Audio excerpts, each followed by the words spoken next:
Bible कहती है जब इजरायली लोग प्रार्थना कर रहे थे कि परमेश्वर हमें राजा की गुलामी से छुड़ा, क्योंकि वचन कहता है कि राजा ने उन्हें कठिन कठिन कामों से उनकी जिंदगी को दुखी कर दिया, बोझ के नीचे उनकी जिंदगी को कर दिया। और वचन कहता है कि वो परमेश्वर की भविष्यवाणी को याद करने लगे कि प्रभु ने कहा था कि 400 साल के बीतने के बाद मैं अपने लोगों को मिस्र से छुड़ा लूंगा। वो प्रार्थना करने लगे जब 430 साल बीत गए, जब भविष्यवाणी पूरी नहीं हुई, क्योंकि वो नहीं जानते थे कि कोई भी भविष्यवाणी अपने आप पूरी नहीं होती जब तक आप उस भविष्यवाणी के विषय में प्रार्थना नहीं करते या काम नहीं करते। इसलिए नए नियम में लिखा हुआ है कि भविष्यवाणियों को तुच्छ ना जाना जाए, और जो भविष्यवाणी तेरे विषय में की गई है उसके अनुसार तू एक अच्छी लड़ाई को लड़े। पौलुस ने अपने बेटे, अपने स्पिरिचुअल सन तिमुथियुस से यह कहा। इसका मतलब भविष्यवाणी अपने आप पूरी नहीं होती जब तक इन भविष्यवाणियों के विषय में लड़ा ना जाए। और हमारी लड़ाई इंसानों से नहीं, किसी पार्टी से नहीं, किसी धर्म से नहीं, बल्कि शैतान से है। और हम परमेश्वर के सामने भी प्रार्थना में लड़ते हैं जिस तरह याकूब लड़ा था और जीत गया था। तो वचन कहता है कि हमें प्रार्थना करना जरूरी है, और उन भविष्यवाणियों के विषय में जो हमारे लिए की गई है उनके लिए भी हमें लड़ना जरूरी है, यानी प्रार्थना में फाइट करना जरूरी है। तो वचन कहता है कि जब वो फंस गए वहां पर, उन्होंने प्रार्थना करनी शुरू की। जब उन्होंने प्रार्थना करनी शुरू की तो परमेश्वर ने अपने दास को भेजा, उन्होंने मूसा को भेजा। और बाइबल कहती है मूसा के वचनों के ऊपर जिन्होंने मन लगाया और ये विश्वास किया कि मूसा अपने आप से नहीं आया है, मूसा परमेश्वर की ओर से आया है, और जो परमेश्वर की ओर से ये वचन कहेगा हम उस वचन के ऊपर यकीन करेंगे और हमारी जिंदगी सेफ नहीं रहेगी और हम गुलामी से छुड़ाए जाएंगे। वो गुलामी चाहे बीमारी की हो, वो गुलामी चाहे शैतान की हो, वो गुलामी चाहे मानसिक हो, डिप्रेशन की हो, वो गुलामी किसी भी तरह की हो सकती है आपकी लाइफ में। लेकिन वचन ये कहता है कि जब आप परमेश्वर के वचन को सुनते हैं और फैसला कर लेते हैं कि आज से मैं अपना दिल दिमाग परमेश्वर के वचनों के ऊपर लगाऊंगा, तो वचन कहता है वो गुलामी नहीं रहती। परमेश्वर आपको बंधनों से छुड़ाता है और गुलामी से छुड़ाता है। और उस वचन को जो उसने मूसा को दिया था और लोगों को छुड़ा दिया था, आज मेरा विश्वास है कि परमेश्वर जो वचन आपके लिए देने वाले हैं वो पूरी तरह से आपको और आपके परिवार को छुड़ा लेगा। जब वो परमेश्वर का दास डेविड इंडिया में आया, उसे भाषा नहीं आती थी। उसने कहा कोई बात नहीं, अगर मुझे भाषा नहीं आती तो परमेश्वर तो मेरी प्रार्थना को सुन सकता है। वो कबीले में गया जहां लोग उसके खिलाफ हो गए, वो प्रार्थना करने लगा और उसने अपना जीवन प्रार्थना वाला कर लिया और घुटनों पे आकर रोज घंटों वो प्रार्थना किया करता था। एक दिन उस कबीले वालों ने सोचा कि ये फॉरनर हमारे धर्म को बदलने के लिए आया है, जबकि वो ये नहीं जानते थे कि प्रभु यीशु मसीह धर्म को बदलने के लिए नहीं, वो जीवन को बदलने के लिए आए थे। लोगों ने देखा कि ये धर्म बदलने के लिए शायद आया है, तो बहुत से कबीले इकट्ठे होकर उसे मारने के लिए गए। जब उसे मारने के लिए गए, जहां जंगल में वो प्रार्थना कर रहा था, उसके सामने खड़े हो गए, और जब उसे मारने लगे तो सांप उन लोगों के सामने आ गए और सांपों ने उन लोगों को, इस डेविड को मारने नहीं दिया। डेविड बहुत लंबा समय नहीं जिया, जल्दी खुदा के पास गया, लेकिन उसकी सेवकाई ये प्रार्थना की सेवकाई थी। और हिस्ट्री कहती है कि उस प्रार्थना के कारण जो उसने रोज परमेश्वर के सामने की, परमेश्वर ने उस कबीले के ऊपर दया की और एक बड़ी बेदारी दी। आज वो सब लोग परमेश्वर में हैं, मसीह में हैं, सच्चाई को जान चुके हैं। जॉन हाइडी नाम का इंसान, जिसे जॉन हाइडी ऑफ इंडिया कहते हैं, जबकि वो इंडियन नहीं था, वो एक अमेरिकन इंसान था। और उसके अंदर एक बोझ पैदा होता है कि मैं जाऊंगा और जो लोग बचे नहीं हुए, जो लोग परमेश्वर में नहीं हैं, जो सच्चाई नहीं जानते, मैं जाऊंगा और उन लोगों को बचाऊंगा। लेकिन उसने प्रार्थना करनी शुरू की। रोज वो 14 घंटे वो प्रार्थना करता था। इतनी वो प्रार्थना करता था कि एक दिन जब उसको बीमार हो गया, डॉक्टर के पास उसे लेके गए, तो डॉक्टर ने बताया कि आप एक जगह जैसे झुक के जब प्रार्थना करते हैं, आपने इतनी लंबी प्रार्थना की है कि आपका हार्ट जो है वो शिफ्ट हो चुका है और अपनी जगह से थोड़ा दूर जा चुका है, इसलिए आप बीमार हैं। आपके हार्ट की थोड़ी पोजीशन जो है वो चेंज हुई है, आपकी बॉडी में इतने बदलाव हुए हैं। लेकिन डॉक्टरों के कहने के बावजूद भी वो प्रार्थना करता रहा, रोज प्रार्थना करता रहा, अपने घुटनों के ऊपर प्रार्थना करता रहा। और एक समय ऐसा आया कि परमेश्वर ने जिस इलाके में उसको भेजा था, उस इलाके में एक बेदारी शुरू हुई। लाखों करोड़ों लोग परमेश्वर में आने शुरू हुए। जब आज आप उन इलाकों में जाकर देखेंगे तो 100% 90% लोग मसीह में आ चुके हैं और परमेश्वर को ग्रहण कर चुके हैं। कारण क्या? एक व्यक्ति ने बाइबल के वचनों को समझा। उसने समझा कि एलिया भी हमारे समान दुख और सुख भोगी मनुष्य था, लेकिन उसने फैसला किया कि मैं प्रार्थना करूंगा। एलिया कहां नजर आता है? एलिया कहीं नजर नहीं आता बाइबल में एकदम से। आप वो कहीं ऐसा नहीं है कि बाइबल में जब पहला राजा की पुस्तक शुरू होती है, दाऊद का जिक्र होता है, दाऊद के बाद पहले शाऊल राजा बनता है, उसके बाद दाऊद राजा बनता है, फिर सुलेमान राजा बनता है, सुलेमान के बाद उसके बेटे राजा बनते हैं, उसके पोते पड़पोते राजा बनते हैं, परमेश्वर में खड़े नहीं रहते और गिर जाते हैं। तब तक भी एलिया का जिक्र नहीं आता। लेकिन जब बाइबल कहती है पहला राजा 17 में जब एलिया का जिक्र आता है, पहला राजाओं 17 उसकी 1 से 6, तिशबी एलिया जो गिलाद के प्रदेशियों में से था, उसने अहाब से कहा, अहाब भी इस्राएल का राजा था जिसने इजाबेल से शादी कर ली थी, और वो सब कुछ परमेश्वर के वचन के विरोध में कर रहा था और परमेश्वर से खुश नहीं था। वचन कहता है कि एलिया एकदम से पहला राजा उस 17 में प्रकट होता है। उससे पहले एलिया की कोई जानकारी नहीं थी, एलिया कोई वीआईपी इंसान नहीं था, एलिया कोई राजाओं के खानदान से नहीं था, एलिया किसी प्रोफेट्स के खानदान से नहीं था। लेकिन एकदम से वो प्रकट होता है और ये कहते हैं तिशबी एलिया। जैसे हम बोलते हैं वो पहाड़ी आदमी, वो पंजाबी आदमी, वो हरियाणवी आदमी, वो यूपी का भाई, वो बिहारी आदमी, उस तरह कहते हैं तिशबी एलिया एकदम से प्रकट होता है।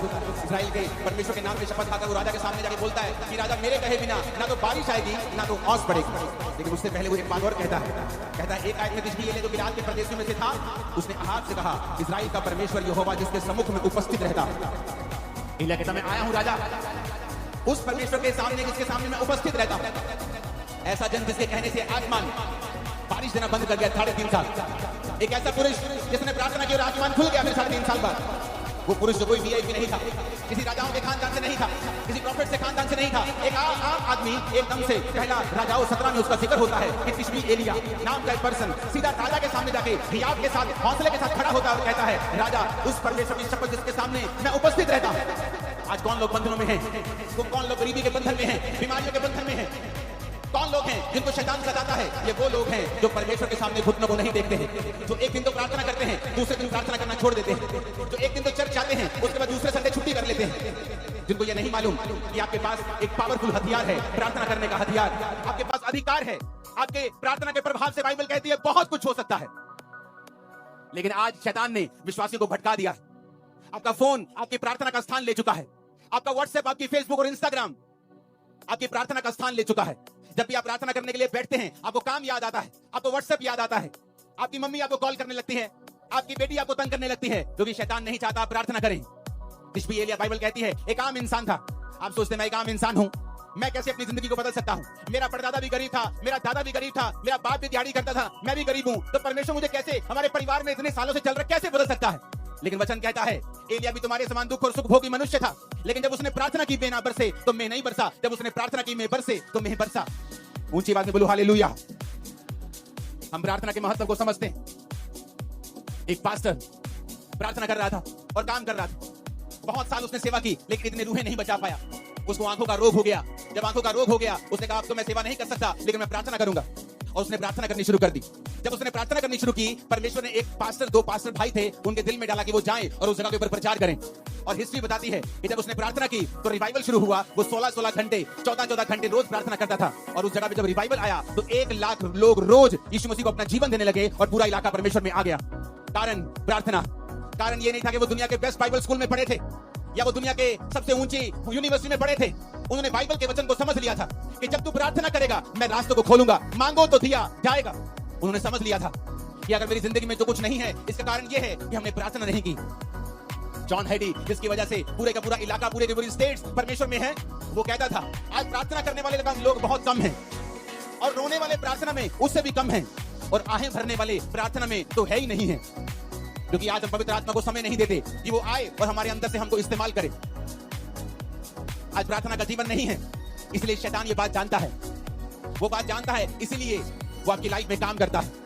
लेकिन वचन ये कहता है अगर आप इस प्रार्थना की पावर को समझ जाएं, अगर आप समझ जाएंगे आपके पास एक अधिकार है और आप परमेश्वर से प्रार्थना कर सकते हैं, जब तक वो उत्तर ना दे तब तक प्रार्थना कर सकते हैं, आपकी लाइफ कभी भी सेम नहीं रहेगी। मेरी लाइफ में मसीह में आने के कितने साल बाद भी जब मेरी लाइफ में चंगाई नहीं थी और मैं सेवकाई में आ चुका था, तो पवित्र आत्मा मुझे एक ही बात बोलता था कि तुझे पवित्रताई में रहना है, क्योंकि पवित्रताई में रहने से तो अपनी जिंदगी का बड़े से बड़ा अटैक खत्म कर सकता है, चाहे वो तेरे शरीर के ऊपर हो, तेरी आत्मा के ऊपर हो, तेरे फाइनेंस के ऊपर हो, तेरी सेवकाई के ऊपर हो। अगर तू पवित्रताई में चलेगा और गंदगी नहीं करेगा, व्यभिचार नहीं करेगा, चोरियां नहीं करेगा, तो परमेश्वर तेरी जिंदगी से बड़े बड़े बंधनों को तोड़ देगा। और दूसरा, पवित्र आत्मा ने कहा अगर तू प्रार्थना करेगा, ये टीम जो मेरे पीछे खड़ी है उनमें से कुछ लोग 20 साल से मेरे साथ हैं, ये लोग जानते हैं किस तरह से जब 2014, 13, 12 की बात है, मैं अपने प्रार्थना रूम में जब ये भी मेरे साथ होते थे, जब प्रार्थना करने के लिए बैठते थे तो रोज 6 घंटे 5 घंटे इनके साथ अकेले मैं प्रार्थना करता था।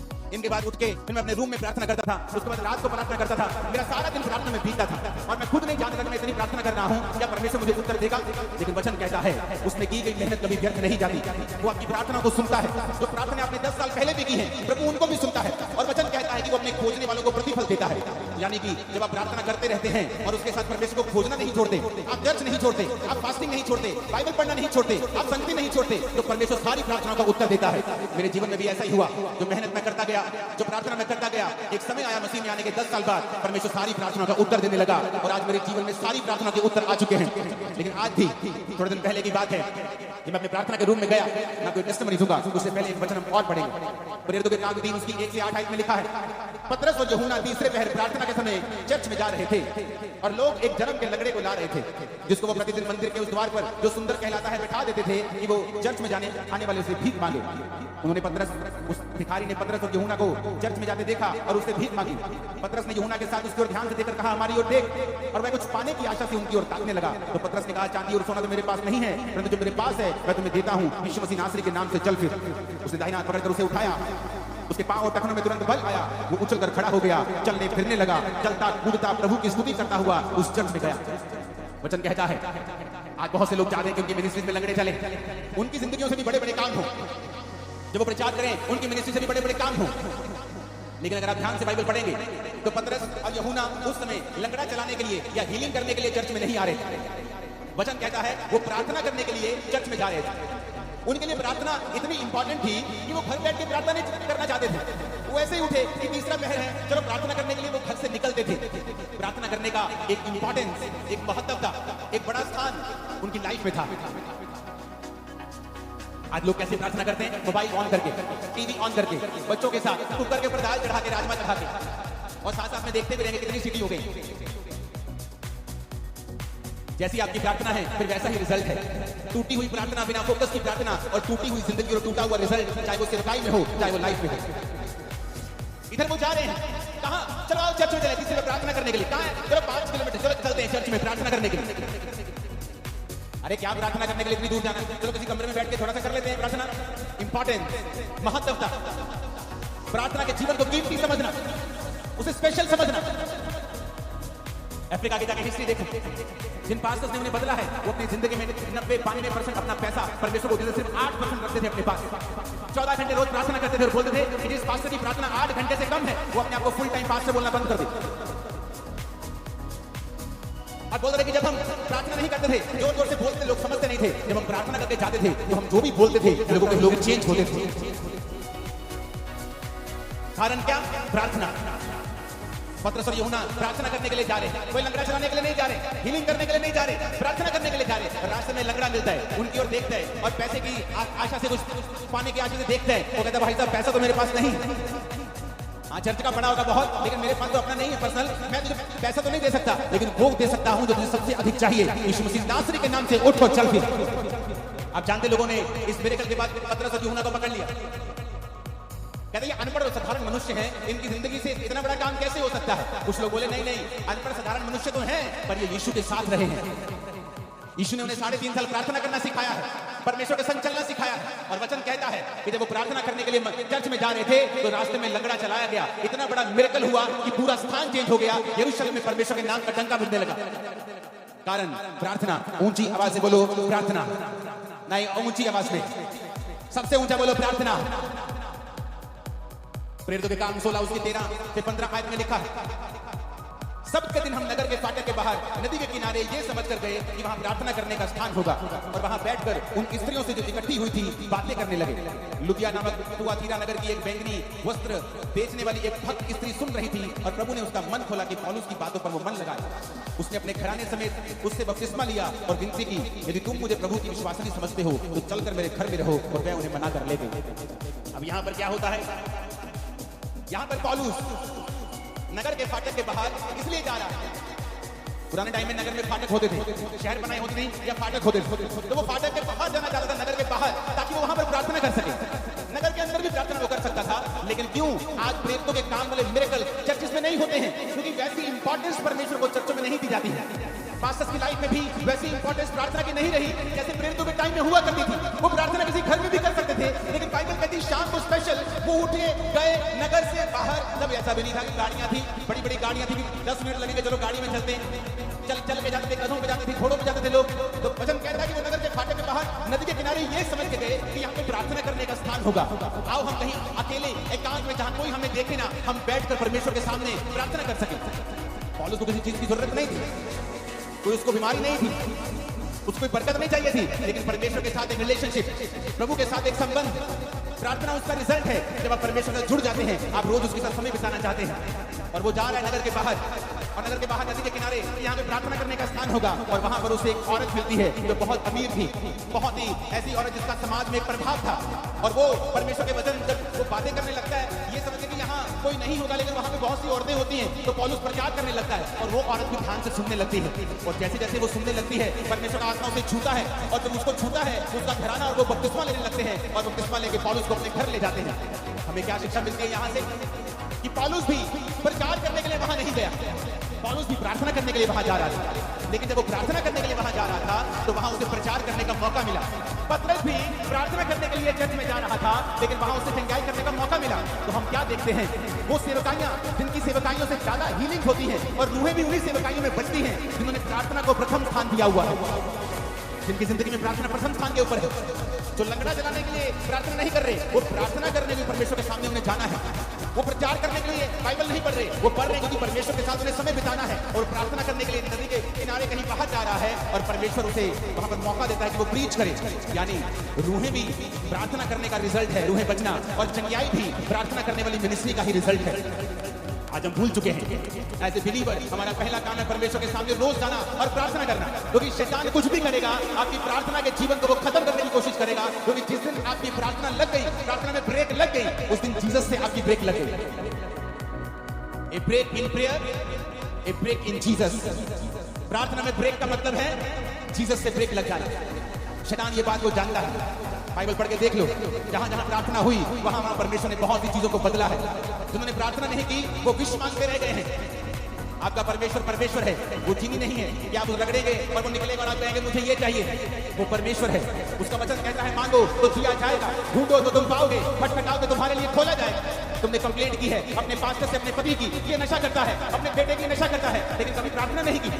हाँ मैंने की है प्रार्थना, कितनी देर? आधा घंटा, एक बार की, रोज की। हाँ मैंने 2 महीने की, उसके बाद मैंने प्रार्थना करनी बंद कर दी। मैं चर्च में भी कम जाती हूँ, कभी कभी जाती हूँ बड़ी मीटिंग में, लेकिन मैं पास्टर को रोज फोन करके तंग करती हूँ कि मेरे लिए, मेरे बेटे के लिए प्रार्थना करना।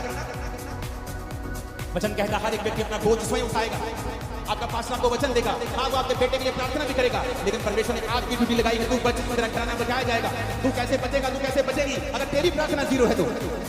एक आदमी को परमेश्वर ने कहा मैं इस्तेमाल करूंगा, इस जगह पे, इस नगर में, इस देश में मुझे इस्तेमाल करूंगा। वो चला गया। पवित्र आत्मा ने कहा प्रार्थना करनी पड़ेगी। प्रार्थना करता रोज, क्योंकि उसको चर्च से पैसा नहीं लेना था, तो वो शाम तक काम करना था, शाम के बाद आता था प्रार्थना करता था। जब कुछ साल रिजल्ट नहीं आया तो उसने फैसला किया कि अब मैं काम नहीं करूंगा, अब मैं सिर्फ प्रार्थना करूंगा। तो परमेश्वर ने उसका कुछ इंतजाम किया, कुछ रिटायरमेंट का इंतजाम किया, पैसों का इंतजाम किया, तो 24 घंटे प्रार्थना कर सके। और वो लगातार उस देश के लिए प्रार्थना करने लगा। 7 साल के बाद जब वो लगातार प्रार्थना करने लगा, उस देश में एक लॉ पास हो गया, सारे वेश्या के अड्डे, सारी दारू की दुकानें बंद हो गई, और देश के 99% लोगों ने परमेश्वर को ग्रहण कर लिया। उसकी इंटरव्यू हुई, लोग उसके पास आके पूछने लगे क्या किया आपने ऐसा क्या किया? ये सारे लोग परमेश्वर में आ गए। उसने कहा मैं तुम्हें दिखाता हूं। वो अपने प्रार्थना के कमरे में उन्हें ले गया, और लकड़ी का कालीन था, सॉलिड लकड़ी का, और उसमें घुटनों के निशान पड़े हुए थे। उसने कहा ये मेरा मूल्य है परमेश्वर के सामने, जो मैंने इन लोगों के लिए प्रार्थना की है, और परमेश्वर ने मेरी प्रार्थना को सुना।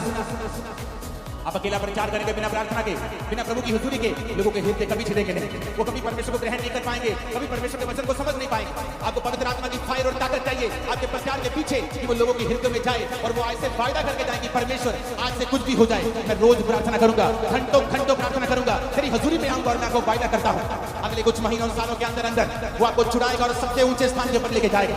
वो आपकी बेइज्जती को पूरी लाइफ के लिए खत्म कर देगा। आपकी लाइफ में नई शुरुआत को वो देगा। आमीन। ऊंचा और खतरनाक वाला चाहिए चर्च। ऊंची आवाज में हालेलुया बोलो 7 बार, जरा ऊंची आवाज में।